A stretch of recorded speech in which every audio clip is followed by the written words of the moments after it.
नमस्कार, आपके अपने यूट्यूब चैनल सत्य खोज पर आपका स्वागत है।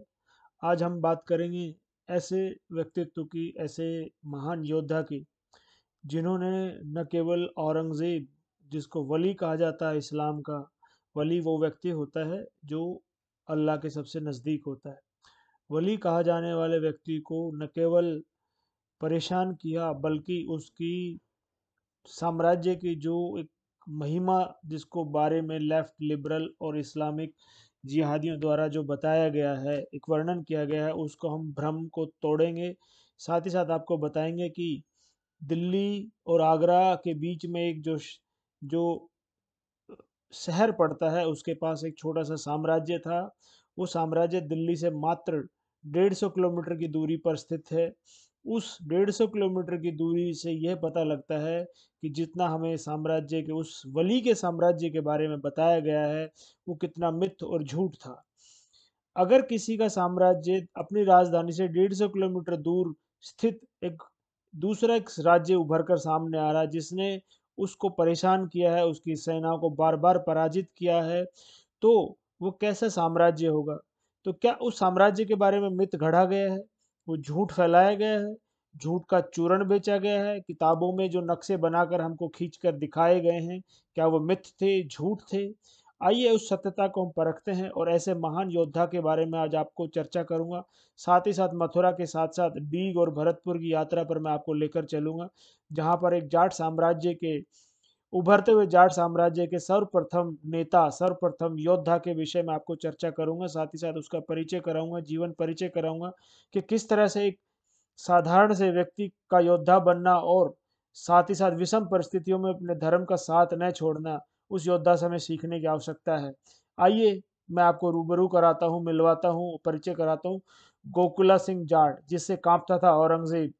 भारत के इतिहास में ऐसे ऐसे ऐसे योद्धा हुए जिनकी वीरता पूरे देश के लिए आदर्श हो सकती है। दुर्भाग्य यह रहा है कि हमारी पाठ्य पुस्तकों में उनके इतिहास को न केवल उपेक्षित करती है, बल्कि उन्हें पराजित किया ऐसा कमजोर शासकों के देश में राजा के चित्रित करती है। इस विपरीत चित्र को बताने में लज्जा नहीं आती। उन्हें प्रतिष्ठित इतिहासकार भी कहा जाता है। ये वही इतिहासकार हैं जो झूठ गढ़कर हमारे पाठ्य पुस्तकों में, कल जो वीडियो मैंने आपको दिया था, मौलाना अब्दुल कलाम, ऐसे लोगों ने ये झूठ गढ़ा है, उस झूठ का चूर्ण हमें बेचा गया है। यहाँ ऐसे महान योद्धा गोकुला सिंह जाट की कहानी प्रस्तुत है। गोकुला सिंह जाट 17वीं शताब्दी में हुए, जब देश में आधुनिक इतिहासकारों के अनुसार महान मुगल साम्राज्य स्थापित था। ये महान साम्राज्य की सच्चाई है कि दिल्ली के बादशाह मथुरा तक भी शासन नहीं कर पा रहा था। 1666 में मुगल बादशाह औरंगजेब के अत्याचारों से हिंदू जनता त्राही त्राही कर रही थी। मंदिर तोड़े जा रहे थे, हिंदू स्त्रियों की लज्जा इज्जत लूटी जा रही थी, उनको लूट कर मुस्लिम बनाया जा रहा था। औरंगजेब और उनके सैनिक पागल हाथी की तरह हिंदू जनता को मथे हुए आगे बढ़ते जा रहे थे। हिंदुओं को दबाव बनाने के लिए औरंगजेब ने अब्बुद्दीन नामक एक कट्टर मुसलमान को मथुरा का फौजदार नियुक्त किया। अबू नवी ने सैनिकों का दस्ता मथुरा के जनपद के चारों ओर लगान वसूली करने निकला। मथुरा के पास सिनसनी गांव के सरदार गोकुला सिंह ने आह्वान पर किसान लगान देने से इनकार कर दिया।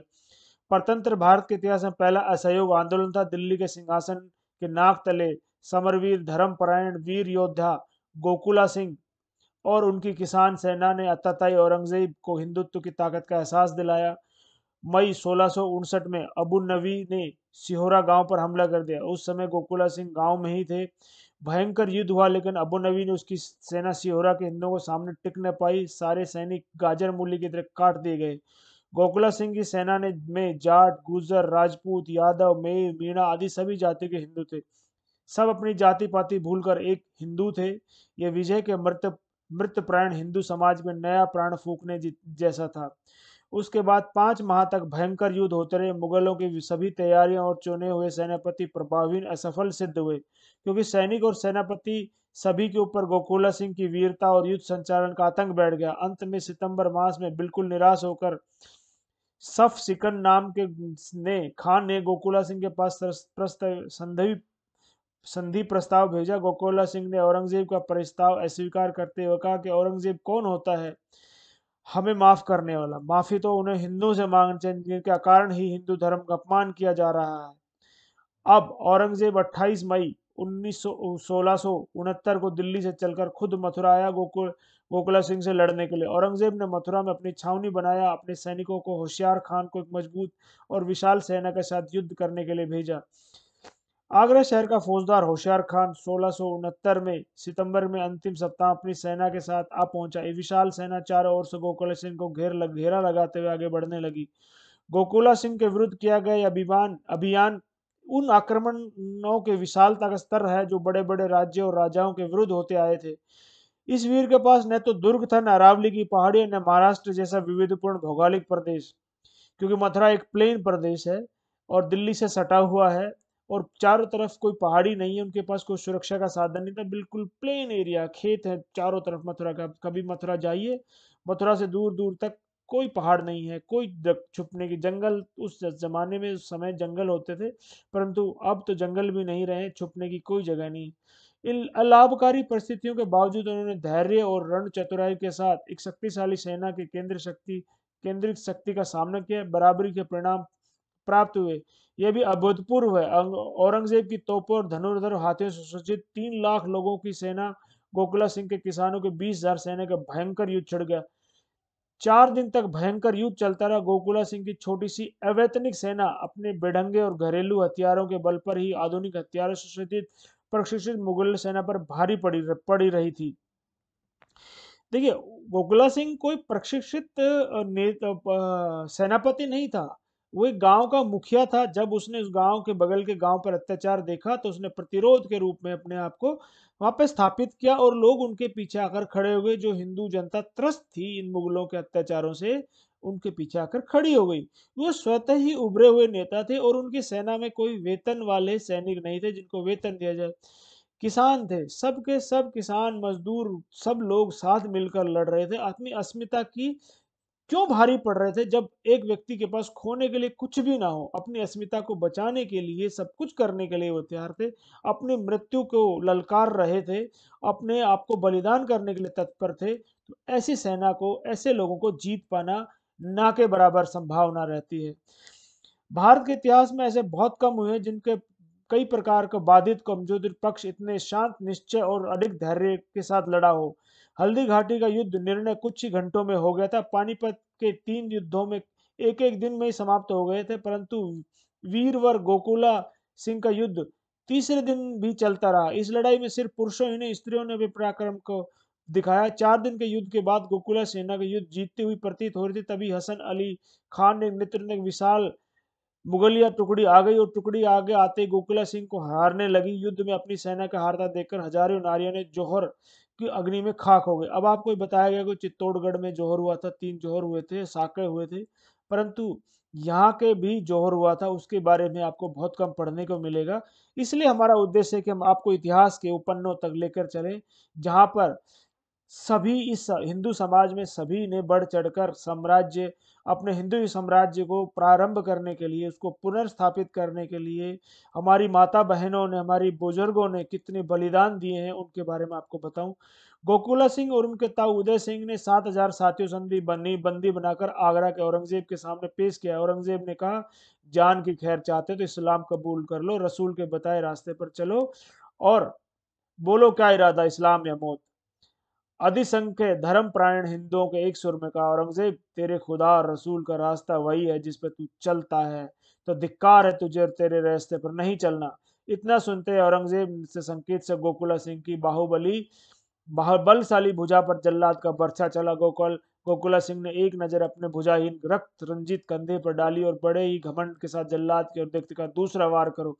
दूसरा बार बर्छा चलते ही खड़ी जनता अंतर्नाद कर उठी। फिर गोकुला सिंह के शरीर के एक टुकड़े को काटे गए। गोकुला सिंह का जब सर काट कर धरती की माता की गोद में गिरा तो मथुरा के केशव राय मंदिर में भरभरा कर गिर गया। यही हाल उदय सिंह और के साथियों का भी किया गया। छोटे छोटे बच्चों को जबरन मुसलमान बना दिया गया। 1 जनवरी 1670 ईस्वी का वह दिन था।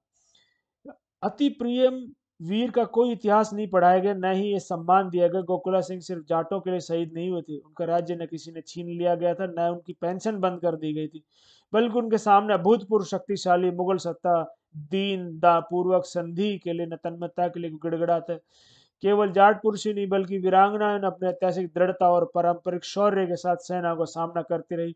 हम ऐसे अप्रियतम वीर को कागज के ऊपर सम्मान नहीं दे सके। दुर्भाग्य की बात है कि भारत में इन वीरांगना और सच्चे सपूतों को शाही टुकड़ों को पलने वाले को तथाकथित इतिहासकारों ने नहीं किया। परंतु मैं आपको बताना चाहता हूं कि ये जाट इतिहास ही नहीं है, ये हिंदू इतिहास है। जो जाट हिंदुओं से बाहर नहीं है। तो जाट अगर किसी राजपूत, जाट, गुजर या किसी ऐसे व्यक्ति का इतिहास आता है तो वह हिंदू समाज का ही इतिहास है। आपको और मेरा इतिहास है, आपको और मेरे समाज का इतिहास है, आपको और मेरे पूर्वजों का इतिहास है। तो इस इतिहास को हमेशा मिटाने का जो प्रयास किया गया है, उस इतिहास को हम लेकर आते रहेंगे।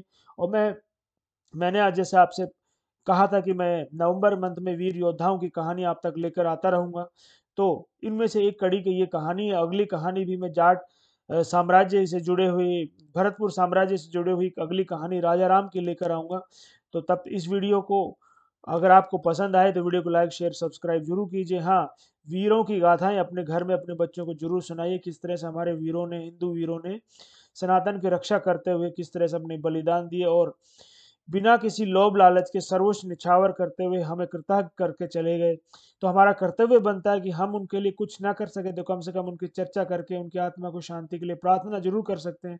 तो आइए मेरे साथ इस चर्चा में जरूर जुड़िए और वीडियो को लाइक, शेयर, सब्सक्राइब जरूर करिए ताकि सब लोगों तक ये वीडियो जरूर पहुंचे, ताकि महान सेनापति, महान नेता, महान विभूति गोकुला जाट के बारे में सबको बारे में पता लगे। वीडियो को अंत तक देखने के लिए बहुत बहुत धन्यवाद। इस अंक में इतना ही, जल्दी मिलते किसी अन्य अंक में अन्य किसी टॉपिक के साथ। तब तक वीडियो को देखते रहिए, सब्सक्राइब, लाइक करते रहिए और बेल आइकन जरूर दबाइए ताकि जैसे ही वीडियो आप तक पहुंचे आपको जानकारी हो जाए। तो वीडियो को अंत तक देखने के लिए बहुत बहुत धन्यवाद। जय हिंद राष्ट्र।